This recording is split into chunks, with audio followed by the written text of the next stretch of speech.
Amazon's Echo, arguably the best home assistant on the market, just got better with the launch of the Echo Show. At $299, it's the most expensive Echo yet, but the Show comes packed with new tech including a 7-inch touchscreen display and 5-megapixel camera for video calls and something Amazon calls drop-in, which we'll cover in a bit. The Echo Show is much larger and definitely more noticeable than the original cylindrical Echo. Amazon offers a choice of 2 colors, and overall we like the design. Behind the plastic grille is a pair of 2-inch speakers, and on top are 8 microphones surrounding the only 3 buttons on the device. A power button is nowhere to be found as the Echo Show turns on automatically and stays on when you have the device plugged in. The ease of use experience carries over to the Show's software. You can adjust a few settings and pair Echo Show to Bluetooth devices, but the options are very limited. It's apparent that the Echo Show is designed as a voice-controlled device like the other Echoes, thus it lacks an app store. Instead of apps, Amazon has a repository for skills or third-party integrations and features.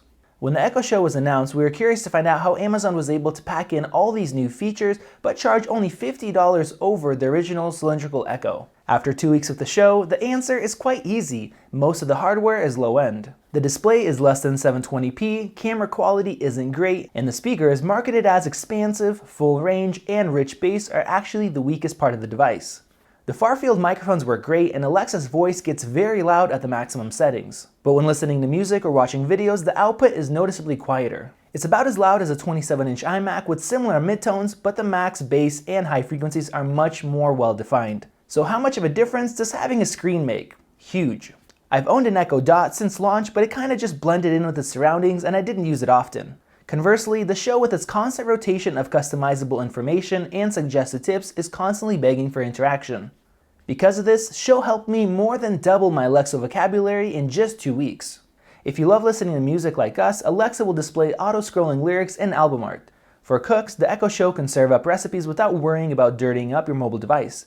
And the multiple timers and shopping lists will make it a hit in the kitchen. A feature we didn't get to try out is connected cameras like Netgear's Arlo, Ring doorbell, or child monitors that let you easily keep an eye on your home and family. As avid YouTube users, we appreciate that the Echo Show supports Google's video service. Alexa can autoplay the top results or search and display a list of videos that you can scroll through and select with your voice. Hitting the YouTube icon will open a web browser where users can see video info and comments but can't log in, so video interaction is limited. Thankfully, Amazon currently prohibits all advertisement on the device other than its own, so you won't have to suffer through auto-playing video ads. My kids love the Echo Show. My son can play music and his favorite cartoons and is learning to use it to call us. You can message or video call other shows or a connected Android or iOS device. I'm a fan of Alexa's new drop-in function, which has been very convenient for checking up on the kids or talking to my wife.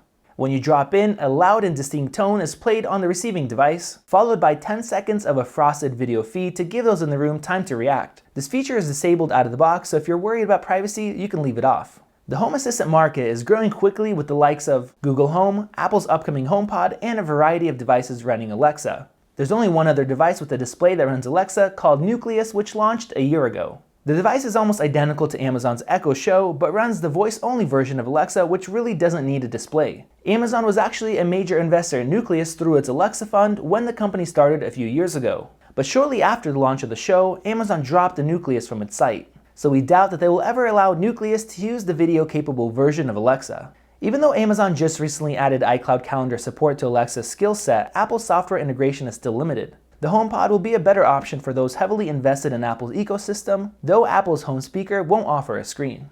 If you're looking for a device that can control your smart accessories, answer questions, play music and videos, and video chat, I have to mention the iPad, which now starts at $329 and is much more versatile. You could buy a dock and set it up in the kitchen, but the speakers are quiet compared to the Echoes, and the mics don't pick up nearly as well. Honestly, the biggest downside is Siri, as Alexa is far more accurate and capable. Using an iPad could work for you, but our iPads always end up being moved around the house and batteries drained. Having a dedicated device that you can rely on works much better, at least in my experience. We can get over the low end but good enough hardware, but our biggest complaint is the fixed angle of the display and camera. It's so severe that you can't see either couch in our living room nor anyone sitting on them. Instead, a fair chunk of our show's video feed is taken up by my ceiling. If you place the Echo on a coffee table, this won't be an issue, but then it's difficult to use when you're standing up. Future models should offer a camera tilt option, but for now I'm stuck propping it up.